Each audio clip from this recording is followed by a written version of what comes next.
दोस्तों नमस्कार, राम राम, जय श्री राम। मैं हूं अश्विनी मल्होत्रा और आप देख रहे हैं अपना पसंदीदा चैनल जम्मू तर्कश। दोस्तों आज 23 तारीख है और 21 तारीख को मैं जम्मू बेयररोज फेडरेशन के प्रधान श्री दीपक गुप्ता जी से मिला था। उनसे कुछ बातचीत हुई क्योंकि उनकी फेडरेशन की कुछ प्रॉब्लम जीएसटी डिपार्टमेंट को लेकर हो रही थी। उनका क्या वर्जन था, उनका क्या कहना था, वो तो मैं आपको दिखाऊंगा ही। लेकिन उसके बाद उनका वर्जन लेने के बाद मैंने कमिश्नर सिलेक्ट जम्मू से मिलने की कोशिश की और उनसे बातचीत करने की कोशिश की, लेकिन वो पता चला कि वो आउट ऑफ स्टेशन यानी कि वो श्रीनगर में थे। 2 दिन उनका वेट करने के बाद मैंने ये वीडियो अपलोड करना ही ठीक समझा। हाँ, इन 2 दिनों में मैं रेलवे स्टेशन पे जो सिलेक्ट डिपार्टमेंट की चेक पोस्ट है वहाँ पर मिस्टर प्रकाश डिप्टी कमिश्नर एनफोर्समेंट से भी मिला था।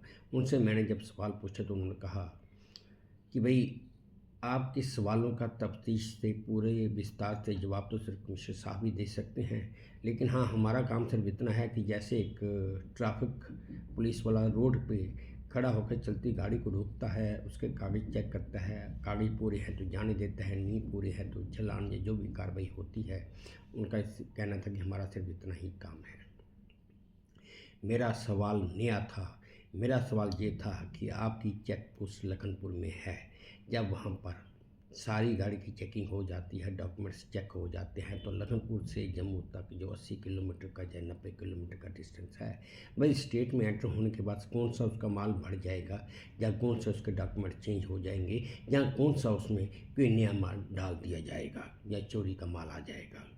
यह टोटली एक ना समझने वाली या अपनी चलाने वाली बात है, क्योंकि डिपार्टमेंट का अपना दस्तूर है, अपने हिसाब से डिपार्टमेंट काम करता है। लेकिन एक बात ये भी है कि जम्मू का व्यापारी जितना परेशान होता है उतना व्यापारी श्रीनगर का परेशान नहीं होता। सबसे बड़ी बात, त्योहारों की सीज़न में ही ऐसे क्यों नाके लगाए जाते हैं, जबकि फेडरेशन या बिजनेसमैन अपना रिटर्न, अपना सेल टैक्स, अपना जीएसटी वगैरह पूरा इन टाइम जमा भी करवाते रहते हैं।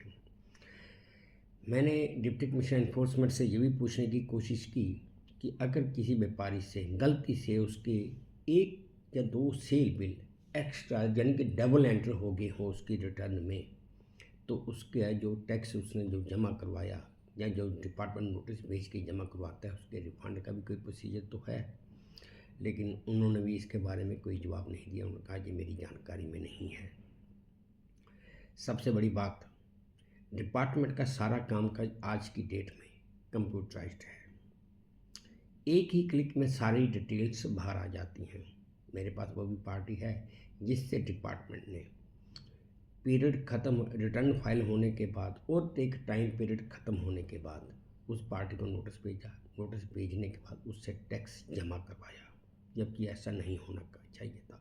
उस पार्टी ने जिस पार्टी के नाम पे बिल काटे हुए थे उससे एक सर्टिफिकेट भी लेकर दिया कि भाई मैंने इन बिलों का इनपुट टैक्स क्लेम नहीं किया है। इवन देन डिपार्टमेंट ने टैक्स जमा करवाया। मैं आपसे ही पूछता हूं दोस्तों, बताइए यह हरासमेंट नहीं तो और क्या है। डिपार्टमेंट को चाहिए कि इन टाइम अपने पूरे पोर्टल की चेकिंग करता रहे और लोगों को इन टाइम गाइड भी करता रहे, लेकिन डिपार्टमेंट ऐसा कुछ करता ही नहीं है। अब मैं आपको दिखाता हूँ कि जो बेयररोज फेडरेशन के प्रधान दीपक गुप्ता का कहना है वो भी आप सुनिए। दीपक गुप्ता, उनसे अब मैं बातचीत करने जा रहा हूँ कि उनकी कुछ प्रॉब्लम्स खड़ी हुई हैं जो जीएसटी डिपार्टमेंट को लेकर खड़ी हुई है, क्योंकि जम्मू बेयररोज की मार्केट वो है जो सबसे ज़्यादा टैक्स जीएसटी भी देती है और हज़ारों लोगों को एम्प्लॉयमेंट भी देती है। उसके बावजूद अगर ये ट्रेडर्स, बिजनेसमैन जम्मू, पर्टिकुलरली खास करके जम्मू के, अगर ये परेशान होना शुरू हो जाएं, अगर कल को ये हड़ताल कर दें या परेशान हो जाएं, तो इनका धंधा तो चौपट होगा ही होगा, इनका काम बिजनेस तो चौपट होगा ही होगा। लेकिन बिजनेस कम होने की वजह से सबसे बड़ी प्रॉब्लम जो दिक्कत आएगी वो ये आएगी कि जितने भी लोग यहाँ पे, जिन लोगों को इन्होंने जम्मू के लोकल लोगों को एम्प्लॉयमेंट दी है, वो सारे इनको थोड़े थोड़े करके निकालना पड़ेगा, क्योंकि इनके अपने भी कुछ ऐसी चीज़ें होती हैं ये जिनको ये अपने भी खर्चे चलाने हैं और सभी को इन्होंने साथ में रखना भी है। इसलिए अगर इनका बिजनेस ही चौपट होना शुरू हो जाए तो ये काम क्या करेंगे? ये तो सिर्फ डिपार्टमेंट के चक्कर ही लगाते रहेंगे। चलिए अब दीपक जी से बात करते हैं कि उनके क्या क्या इश्यूज़, क्या क्या प्रॉब्लम्स उनकी आ रही हैं। दीपक जी, आपकी क्या क्या प्रॉब्लम्स आ रही हैं जीएसटी को लेकर? नहीं, हमने तो यही गवर्नमेंट से प्ली लगाई है कि त्योहारों का दिन है। आप देख रहे हैं कि करवा चौथ हो गई है, अब दिवाली जो है आने वाली है, सबसे बड़ा त्यौहार है दीपावली का, और उसके बाद हमारा भैया दूज का त्यौहार है। इन दिनों जब त्योहारों के दिन हैं तो मैं समझता हूँ जीएसटी डिपार्टमेंट जो है जगह जगह इन्होंने नाके लगाए हुए हैं, और जगह जगह नाके लगाए हुए हैं। जब माल जो है हमारा सारा लखनपुर से आ रहा है, बाहर से आ रहा है, तो लखनपुर में उनका डिपार्टमेंट है, पूरा टैक्स जो है चेकिंग होके माल जो है आता है। और ये डिपार्टमेंट जो है जगह जगह जो है एनफोर्समेंट के नाके लगाए हुए हैं, और ये नाके जो है खाली जम्मू लखनपुर से लेके बनिहाल तक है, उसके बाद इनके कोई भी नाके नज़र नहीं आते हैं। चलो हम जो है वो हम उस चीज़ में नहीं जाना चाहते कि जहाँ इनके नाके नहीं है और क्यों नहीं है। चलो व्यापारियों को ईज़ ऑफ डूइंग बिज़नेस जो है वो देना चाहिए और समझना चाहिए, लेकिन मैं समझता हूँ कि जब हम ईमानदारी से टैक्स दे रहे हैं, ईमानदारी से टैक्स कलेक्ट करके सरकार को दे रहे हैं, और हमारी रिटर्नें जो है टाइम से फिलिंग हो रही है, हमारी हम जो है टाइम से टैक्स दे रहे हैं सरकार को, तो फिर हम व्यापारियों को जो है तंग नहीं किया जाना चाहिए। और ये नाके लगा के जो है व्यापारियों को तंग करने का काम कर रहे हैं। तो हम चाहते हैं कि जब हिंदुओं का सबसे बड़ा त्यौहार है और इसमें शांतिपूर्वक जो है लोग जो है खुशियों का आदान प्रदान होता है, और हमारी मंशा यही है कि डिपार्टमेंट जो है एक ही बार जो है लखनपुर में जो है जितना भी हमारा सामान बाहर से आता है वहाँ से चेक कर ले, और उसके बाद कोई भी नाके नहीं होने चाहिए, और हमारा फ्रेंडली एटमॉस्फेयर के तहत जो है काम होना चाहिए।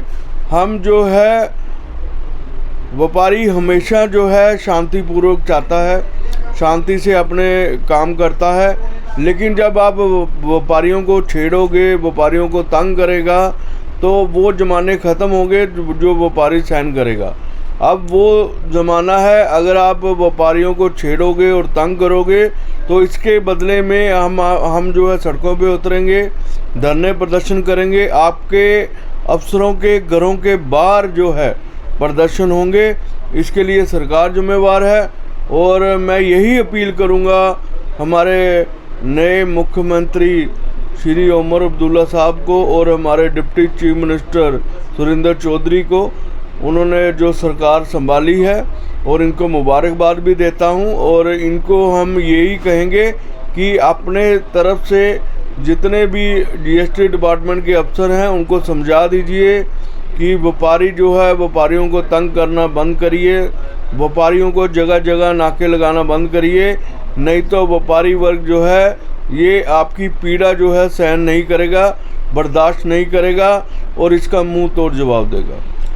देखिए, ये था दीपक जी का कहना कि व्यापारी वर्ग को अगर परेशान किया गया तो वो सड़कों पर उतरने के लिए मजबूर हो जाएंगे। इनका भी कहना जायज़ है, सही है कि हमारा सारा माल आउट ऑफ द स्टेट यानी कि लखनपुर से पीछे से ही आता है। लखनपुर में इनका अपना डिपार्टमेंट है, इनके अपने नाके हैं, वो वहाँ पे चेकिंग होती है, वहाँ पे बिल वगैरह सब कुछ चेकिंग होती है। उसके बाद माल सारा गाड़ी की गाड़ी जो भी है वो स्टेट में एंटर करता है। एंटर करने के बाद जब आपने माल एक बार सारा कुछ उसके डॉक्यूमेंट्री एविडेंस चेक कर लिए तो उसके बाद दोबारा जगह जगह नाके लगाकर उसको चेक करने का कोई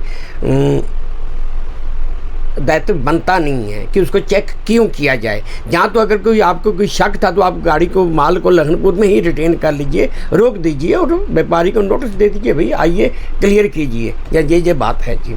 जब वो भी नहीं है, व्यापारी अपने रिटर्न भी टाइम पे भर रहा है, आपका जीएसटी भी टाइम पे दे रहा है, जहाँ तो आपके पास पर्टिकुलर इन्फॉर्मेशन हो कि भाई इस फलां गाड़ी में माल 9 टन था या 10 टन था, बिल 5 टन का बना हुआ है तो भी बात हो सकती है। जहाँ कि किसी व्यापारी ने जीएसटी में धांधली हेरा फेरी की है तभी की बात हो सकती है। जब वो भी नहीं है, कुछ भी आपको नज़र नहीं आता, तो सिर्फ आप लोग सिर्फ नाके लगा कर आप बोलेंगे कि हम अपनी ड्यूटी कर रहे हैं और व्यापारी तंग कर रहे हैं। व्यापारी इस नाकों की वजह से व्यापारी को जो उसका माल है वो 2-2, 3-3 दिन लेट मिलता है। जैसे दीपक जी ने अभी बताया कि त्योहारों का सीज़न शुरू हो चुका है। पहले अभी करवा चौथ गई है, अब 4 दिन बाद दिवाली आ जाएगी या 5 दिन बाद दिवाली आ जाएगी। उसके बाद विश्वकर्मा डे है, भाई दूज है और आगे भी दिन त्योहार चलना शुरू हो जाएंगे। शादियों का सीज़न भी शुरू हो जाएगा। अगर ये होलसेल मार्केट रिटेल मार्केट में माल नहीं पहुंचा पाएगी, टाइम पे माल नहीं पहुंचा पाएगी, तो रिटेलर कहां पे जाएगा? और जो लोग कस्टमर, जो ग्राहक हैं, जो लोग हैं जिन्होंने सामान खरीदना है, अगर उनकी दुकानों पे माल ही नहीं होगा, सामान ही नहीं होगा, तो वो कहां से खरीदेंगे? ये था दीपक जी का कहना। अब हम कोशिश करते हैं, अब हम सेल टैक्स कमिश्नर से मिलने की बात करते हैं। अब उनके पास जाते हैं और उनका विजन लेते हैं।